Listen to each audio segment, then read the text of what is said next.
Welcome back to the channel. I'm Jacob Fisher, and today we're talking about GameStop, Blackberry, AMC, and more. Sort of that whole situation that encompasses them. Essentially, we're talking about the rise of Wall Street bets beating out significant players in the market like hedge funds. In, some cases, it's actually a pretty great situation, at least in my eyes. Let's see all those hedge fund managers dislike this video and all the other ones on YouTube. There are a number of reasons GameStop, among other names, are increasing in value so much right now. There's also some drama with Robinhood stopping people from buying certain stocks, specifically GameStop and AMC. Let's just get into it. Tap that like button and subscribe if you like content like this. First, let's take a look at why stocks can be shorted and then squeezed, because that's essentially what's happening with GameStop. So many shares of GameStop have been shorted that it's creating a supply and demand imbalance. Wall Street Bets is creating a massive demand for the stock as people are buying, while the supply is running low because of the amount of people shorting the stock, those big hedge funds. This increases the price, causing these short sellers who are down millions of dollars, I'm pretty sure they are, to have to cover their positions to stop the bleeding, driving up the price even higher. Again, just supply and demand. Essentially, a stock has a certain amount of outstanding shares, which is all the shares they have, including the private ones. But they also have a float, which is the amount of shares the public can purchase. Shares outstanding is the total shares, and some of the shares might be private again. GameStop has 65 million shares outstanding and 50 million shares in the float. The thing is, funds have shorted, hedge funds that is, or any big company out there have shorted a total of 68 million shares, which is over 100% of the float. That's a lot of shares short. And then we have Wall Street Bets coming into the game that probably have collectively bought millions of shares. And then you have billionaires, Elon Musk and Shemeth, I don't know that guy's name, also buying hundreds of thousands of shares or tens of thousands. This is creating that supply and demand imbalance I mentioned before. Lack of supply and a very high demand driving the price up. Now you might be thinking, why would you ever short a stock? That's such a toxic thing to do. Short a company because you don't believe in it or something? Well, short sellers aren't all that bad. They have a primary purpose to lose money. Just kidding. But they can be useful when the short sellers aren't out to just short stocks they don't like. I think the primary function of short sellers are to find fraud in the market, not to short companies that are going bankrupt. GameStop has been around for a while and they aren't necessarily doing anything wrong, except they haven't taken any risks when it's come to expanding into new markets or developing maybe online products like something that compete against Steam or Battle.net. So they're really just these brick and mortar stores that no one's going to, and it's especially difficult to go to right now because things going on.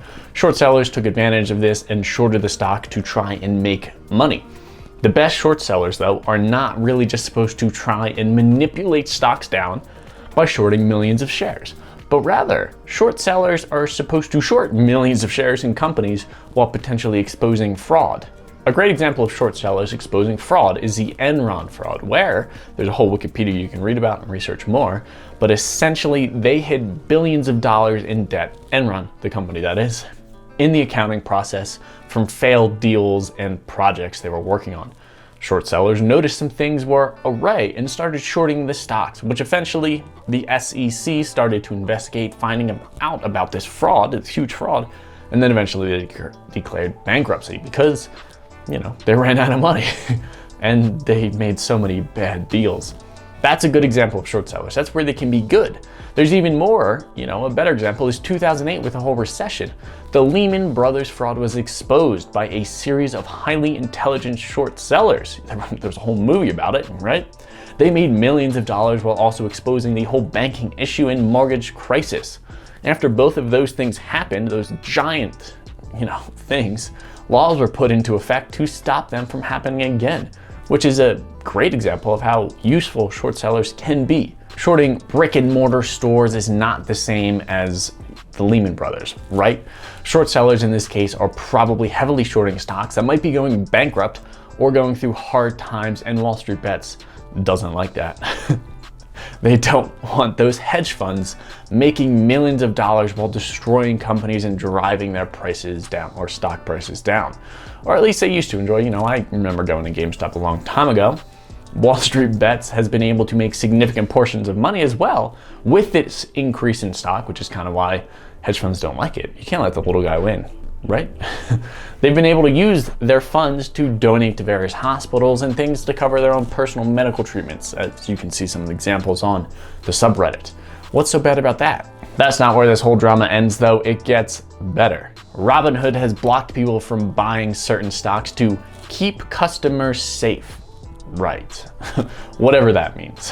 How can a brokerage stop you from buying certain shares? I just don't know how they do that. That's not really brokerage if they just restrict you. I mean, sure, limit the amount of margin you can use. You can't have people go full on margin to the wall with the stock. That's okay. Make it 100% cash, right? They should let people buy these shares. And at this point, if you lose money or make money, it's entirely up to you. TD Ameritrade is also doing this to protect investors. This might also, at least not for Robinhood, clears its own stocks. TD Ameritrade also does. But the clearing firm that a lot of brokerages use, new ones that is Apex Clearing. So Public and Webull both use Apex Clearing, and Apex Clearing has restricted people from buying shares of GameStop and some other companies. So because Apex Clearing has stopped, now Public and Webull, you also cannot buy shares of GameStop, which kind of affects the whole supply and demand thing. Robinhood got review bombed, and that's not all. WallStreetBets has posts going on about lawsuits and filing complaints with the SEC and FINRA and just more companies to hopefully, maybe, I don't want to say take down Robinhood, but cause some issues with them. And then we have politicians also coming into the fray. A great supply and demand trader on Twitter has this to say, and I have to agree: it is dirty for Robinhood to try and erase the ability for the demand to be restricted. That would drive the price of GameStop down just because there's millions, potential millions of shares not in the demand anymore because of companies like Robinhood and Apex. What we are seeing unfold here pretty much in real time is history.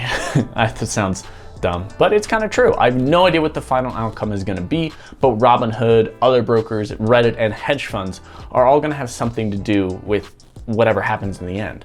What that is, again, I'm just not sure what it is, but I do hope they're not going to restrict what retail traders can do, because we used to, retail traders that is, account for 80% of all the shares being bought in the market, and now we're down to 30%, while the hedge funds and big investors sit there making more money. If Robinhood holds their ground, I might stop depositing money there and move into Webull or another company like Interactive Brokers. And in fact, they held their ground for way too long today. I opened an account with Interactive Brokers, and we're going to be doing a portfolio challenge there in the coming weeks, so get ready for that, along with a review of Interactive Brokers. So subscribe if you want to see stuff like that. If retail investors continue to buy stocks like this in organized trends, then I imagine we can beat out hedge funds collectively. GameStop was a great example and the first example, and all the other stocks around, Blackberry, AMC, KOSS, and more were just the beginning. As for the long-term investment though, I personally would not get into GameStop. For some fun swings, absolutely. I got into Blackberry myself and made 1,000% just in some options before they started cracking down on everything, and that was just because I saw it on WallStreetBets. I figured, why not? It's going haywire. Who doesn't want to make a bit of money, right? Of course, you can always lose money. I definitely could have lost the $50 I'd put into it. I tried to just take advantage of stocks in the news, which I think is one of the strategies I wanted to focus on for this year. There's going to be an update on this whole situation that I'll put out in a video later, but if you wanted to know what was going on currently right now happening, then this pretty much sums it up, at least in my eyes. Let me know your thoughts in the comments below, and I upload videos on Monday and Friday on travel and finance, so if that sounds like something interesting to you, hit that little subscribe button down there. Thank you so much for watching, and until next time.